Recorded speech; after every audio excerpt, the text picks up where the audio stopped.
हो गया ना उस बेंच पे।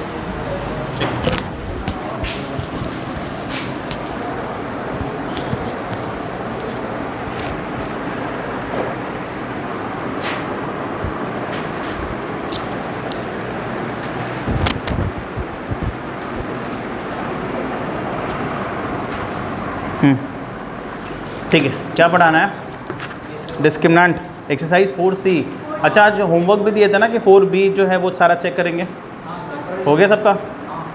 गुड, ठीक है, हम लास्ट में चेक कर लेंगे, अभी स्टार्ट करते हैं। अच्छा तुम लोग बताओ, तुम दोनों नए हो तो तुम दोनों बताओ कि क्या पढ़े हो? क्वाड्रेटिक पढ़े हो पहले? पूरा पढ़ लिया क्वाड्रेटिक? कहाँ तक पढ़ा? क्या जानते हो क्वाड्रेटिक में ये बताओ?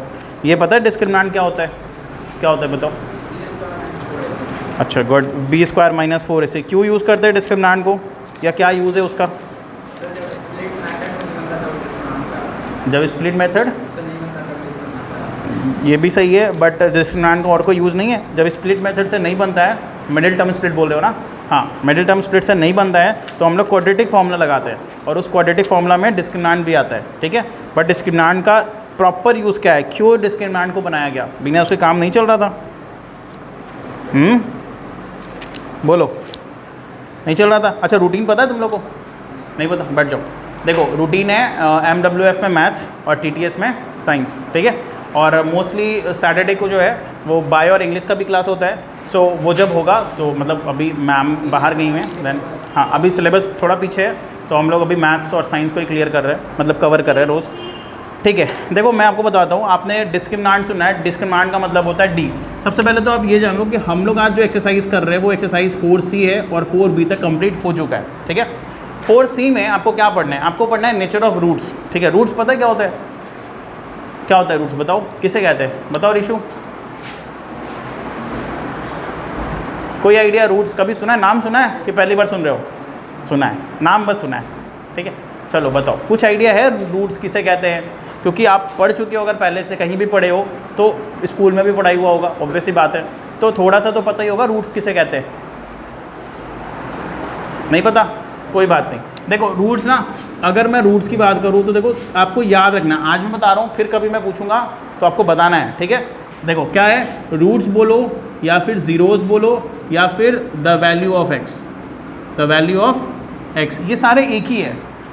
अब क्लियर हो गया ना रूट्स क्या होता है? आपसे कोई पूछेगा रूट्स क्या होता है, आप सिंपल बोलना सर एक्स का वैल्यू, किसी भी इक्वेशन का एक्स का अगर जब हम वैल्यू निकालते हैं, ठीक है, उसी को हम क्या कहते हैं? रूट्स कहते हैं। तो उसको आप रूट्स भी बोल सकते हो, ज़ीरोज़ भी बोल सकते हो, या द वैल्यू ऑफ एक्स भी बोल सकते हो, ठीक है। अब ये समझो कि जो क्वाड्रेटिक इक्वेशन होता है ना, क्वाड्रेटिक इक्वेशन, ठीक है, इसका जो स्टैंडर्ड फॉर्म होता है, स्टैंडर्ड फॉर्म, ठीक है, वो क्या होता है?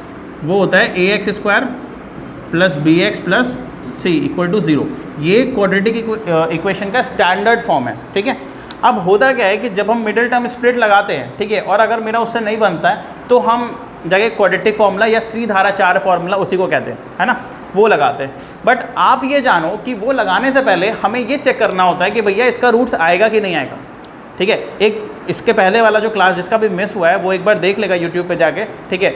उस पर मैंने बताया कि क्यों बेसिकली डी निकालने की ज़रूरत पड़ती है। वैसे आज भी हम बताएंगे, ठीक है, लेकिन उसमें थोड़ा मैंने डिटेल में बात किया है, ठीक है। तो आप बस अभी इतना जानो कि सर डी मतलब होता है b² - 4ac, और ये हमें क्या बतलाता है? ये हमें बताता है nature of roots, nature of roots. अभी नेचर ऑफ रूट्स का क्या मतलब है?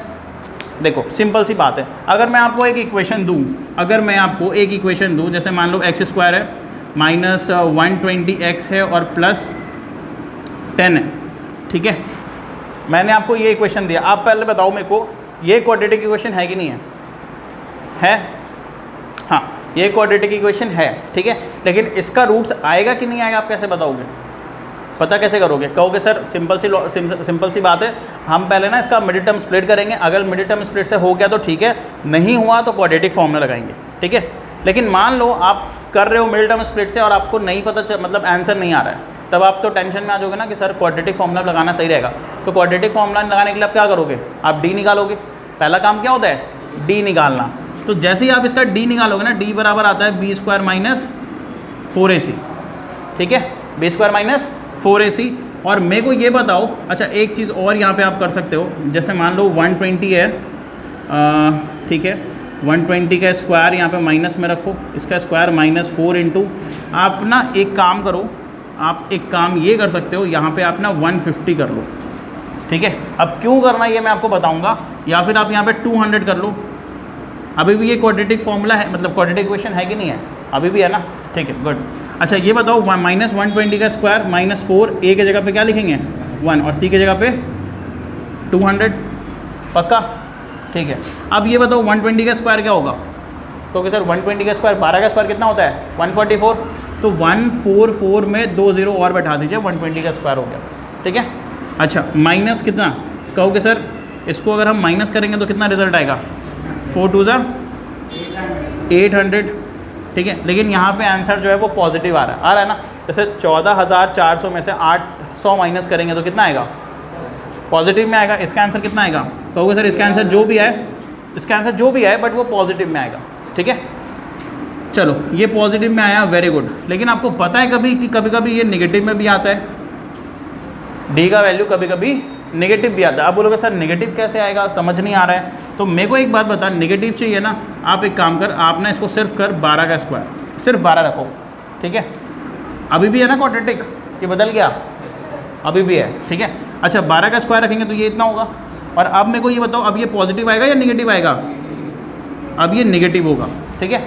अब मेरे को आप बताओ, आप देख रहे हो सर ये क्वाड्रेटिक इक्वेशन है, मिडिल टर्म स्प्लिट से नहीं बन रहा है, और हमें निकालना है क्वाड्रेटिक फॉर्मूला से, हमें एक्स चाहिए, रूट्स चाहिए, है ना, और रूट्स निकालने के लिए हमें चाहिए डी, लेकिन डी आ रहा है किस में, नेगेटिव में, नेगेटिव इस वाले केस में क्या आएगा, नेगेटिव आएगा।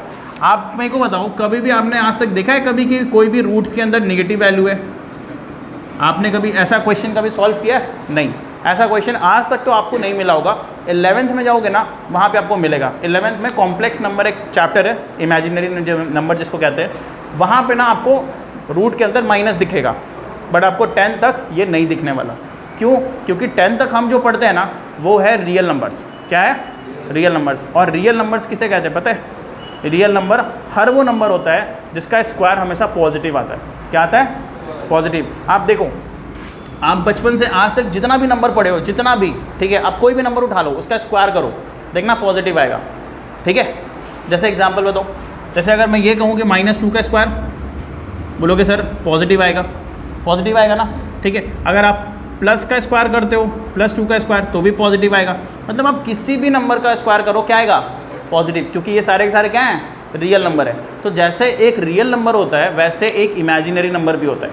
क्या होता है, इमेजिनरी नंबर, उसको हम कॉम्प्लेक्स नंबर भी बोलते हैं, और वो हमको कहाँ पढ़ना है, 11th में, ठीक है।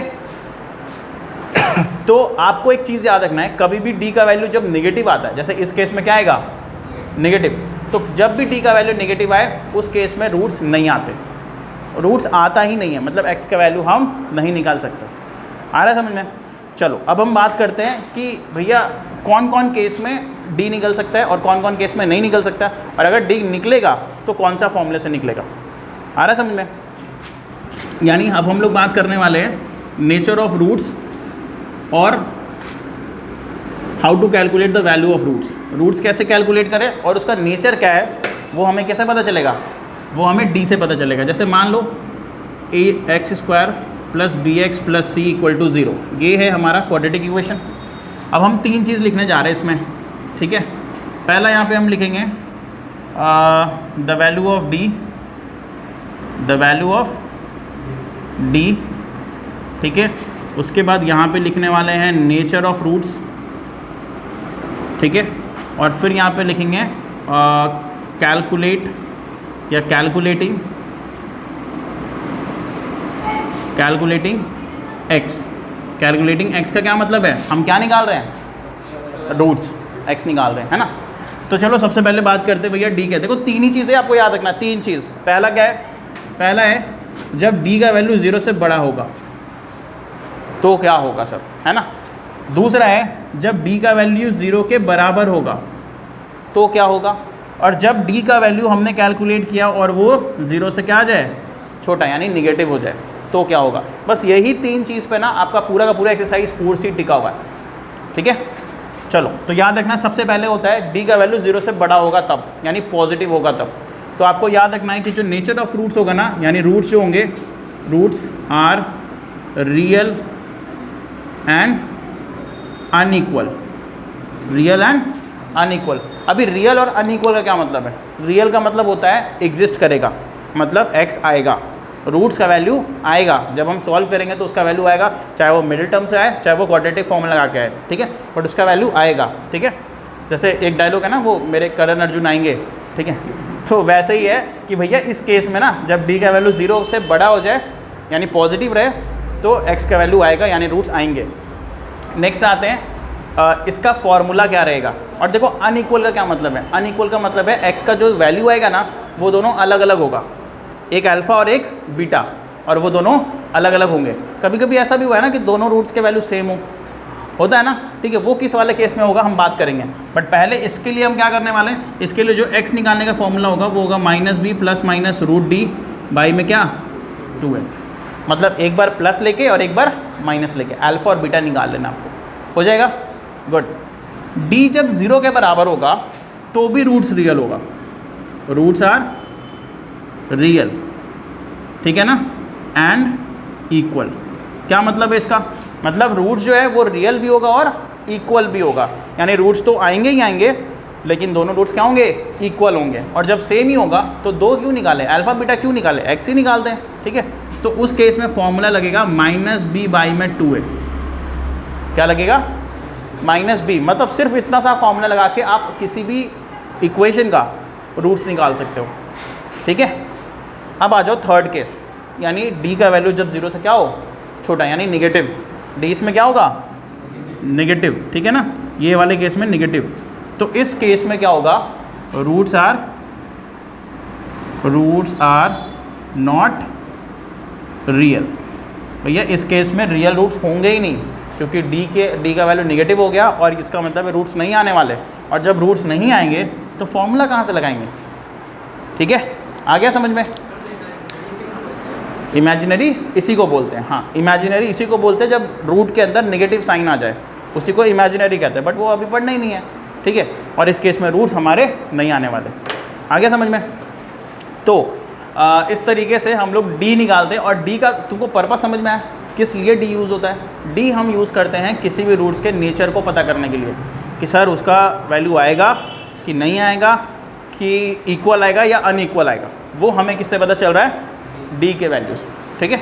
और एक चीज़, मान लो किसी क्वेश्चन में जैसे बोलता है क्वेश्चन में कि इस क्वेश्चन में जैसे एक इक्वेशन दे देगा, कहेगा कि roots of this equations are real, ठीक है। तो उस केस में आपको ध्यान रखना है कि d का वैल्यू हमेशा आपको ग्रेटर दैन इक्वल टू 0 लेना है, ठीक है। अब इसका क्या मतलब हुआ सर? इसका मतलब ये हुआ कि जैसे ही आपको क्वेश्चन में पहले ही बोल दिया कि रूट्स क्या हैं? रियल है, आपको ये नहीं बोला कि इक्वल है कि अनइक्वल है, आपको सिर्फ बोल रहा है कि रूट्स क्या है? रियल है। तो रियल तो दो केस में होता है, इसमें भी और इसमें भी। तो उसमें आपको अपने से मान लेना है कि सर d का जो वैल्यू है ना वो ग्रेटर दैन इक्वल टू क्या होगा? 0 होगा, ठीक है। तो ये जो कंडीशन है इस केस, जब ये तब लेंगे जब रूट्स क्या हो? सिर्फ रियल हो, मतलब क्वेश्चन में सिर्फ रियल के जिक्र हो। अगर इक्वल बोलेगा तो हम इक्वल टू 0 लेंगे, अगर अनइक्वल बोलेगा तो ये लेंगे, लेकिन सिर्फ रियल बोल रहा है मतलब हम d इक्वल टू क्या लेंगे? Greater than equal to 0। आ गया समझ में। अब आप कहोगे सर इतना चीज़ तो बता दिया, बट क्वेश्चंस है ना, मेन चीज़ तो वही है ना, क्वेश्चन बनना चाहिए हमारा। चलो तो एक क्वेश्चन लिखा जाए।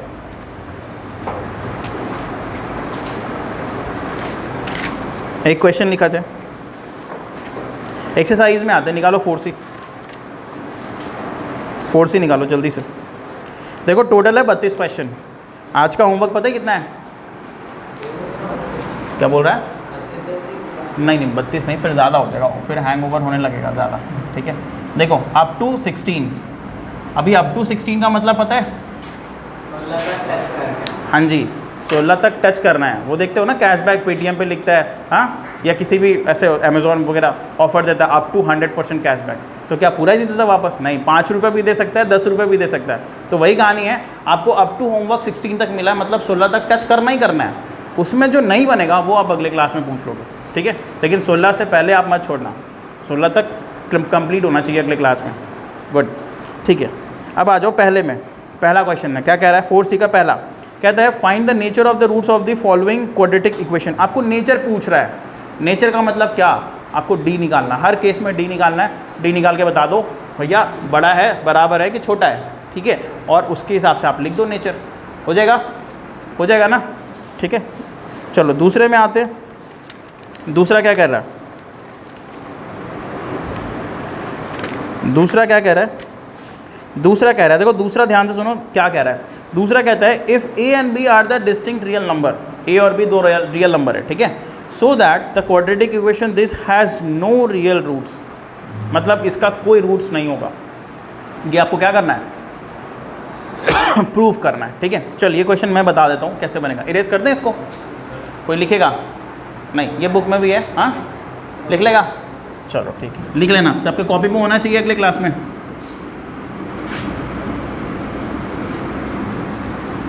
चलो जल्दी से क्वेश्चन देखते हैं।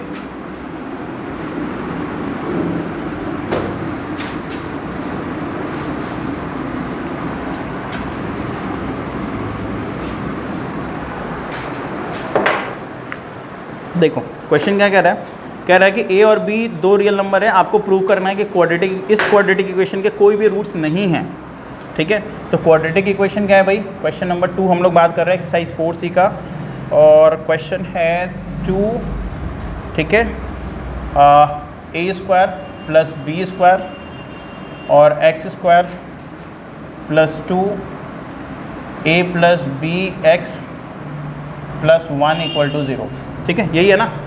This has no real roots, ये हमें प्रूफ करना है। नो रियल रूट्स मतलब क्या, डी का वैल्यू क्या होना चाहिए, नेगेटिव होना चाहिए, यानी लेस देन 0 होना चाहिए, है ना। अब मेरे को बताओ आपको इसमें डी निकालने में कोई प्रॉब्लम होगा क्या, कोई प्रॉब्लम नहीं है, चलो डी निकालते हैं। डी बराबर क्या होगा, डी बराबर बी स्क्वायर माइनस 4ac, तो बी का वैल्यू क्या है भाई, यहाँ पे कहोगे सर 2a प्लस बी का होल स्क्वायर माइनस 4 इंटू ए के जगह पे क्या लिखेंगे 2a square plus B square, और सी के जगह पे क्या लिखेंगे, क्या लिखेंगे 1, ठीक है। यहाँ तक कोई प्रॉब्लम, किसी को भी रेशो को नहीं, शाद्रा नहीं, ठीक है, बढ़िया। अब ये बताओ आप 2 का स्क्वायर क्या होगा 4, फिर इधर आप a प्लस बी का होल स्क्वायर करोगे, फिर 4 2 से कितना होता है 8, और फिर a square plus B square करोगे, ठीक है। आप इसको जैसे ही इसको आप सॉल्व करोगे क्या रिजल्ट आएगा, कहोगे सर 4, इसका फॉर्मूला होगा a square plus B square plus 2ab, ठीक है, माइनस 8a स्क्वायर और माइनस 8b स्क्वायर, इसको आप बाहर निकालो 4a स्क्वायर, ठीक है, इसको आप निकालोगे तो कितना आएगा, कहोगे सर प्लस 4b स्क्वायर और प्लस, ठीक है, इधर आ जाएगा 8ab और माइनस 4a स्क्वायर माइनस 8 है ना, हाँ जी 8 है 8b स्क्वायर, ठीक है। अब आप एक चीज़ देखो ध्यान से देखना, हम जो बता रहे हैं क्या बता रहे हैं, ये 4a स्क्वायर है, ये माइनस 8a स्क्वायर है, कितना रिजल्ट आएगा माइनस 4a स्क्वायर, क्या आएगा यहाँ पे माइनस 4a स्क्वायर, यहाँ पे क्या आएगा माइनस 4b स्क्वायर, और ये plus 8ab as it is रह गया कि नहीं रह गया, पक्का यही रहेगा ना, इसके बाद यही आ रहा है, ये तो कंफर्म हो ना, ठीक है बढ़िया। अच्छा ये बताओ अगर हम सब में से माइनस कॉमन ले ले तो कोई दिक्कत नहीं, हम सिर्फ माइनस कॉमन लेंगे तो कोई दिक्कत, अच्छा चलो 4 नहीं कॉमन लेते हैं हम, माइनस या रहने देते हैं ना, क्यों किसी में से कॉमन ले, हाँ ये भी सही है। तो एक काम करते हैं -4 कॉमन ले लेते हैं सब में से, तो क्या रिजल्ट बच रहा है, कहोगे sir a square plus B square और माइनस 2ab, पक्का यही बच रहा है, यही बचेगा ना, ठीक है। अच्छा ये बताओ -4 का -4 हो गया, ये तो फॉर्मूला है ना a माइनस बी का होल स्क्वायर, क्या रिजल्ट आएगा a माइनस बी का होल स्क्वायर। आप बताओ मेरे को, अब आप देख के कि सर d का वैल्यू आया इतना, और इसमें क्या है बाहर में माइनस ना, तो माइनस आ रहा है सर, d का वैल्यू नेगेटिव आ रहा है, तो ये क्या है, ये कहोगे sir it is less than, hence it has no real roots. आ गया समझ में, बन जाएगा अब, बढ़िया। कोई क्वेश्चन है देखो 4C 16 तक 16 तक में कोई क्वेश्चन ऐसा है जो आपसे नहीं बनेगा, आप पूछो आराम से, देखो यू हैव टाइम, ठीक है। ये क्वेश्चन को नोट कर लो क्योंकि क्वेश्चन नंबर 2 है, तो आपको ऐसे भी बनाना है ना, इसको नोट कर लो, और लास्ट में यहाँ पे आप लिख देना hence it has no real roots. ठीक है, चलो लो दे दो पूछ। ठीक है, चलो।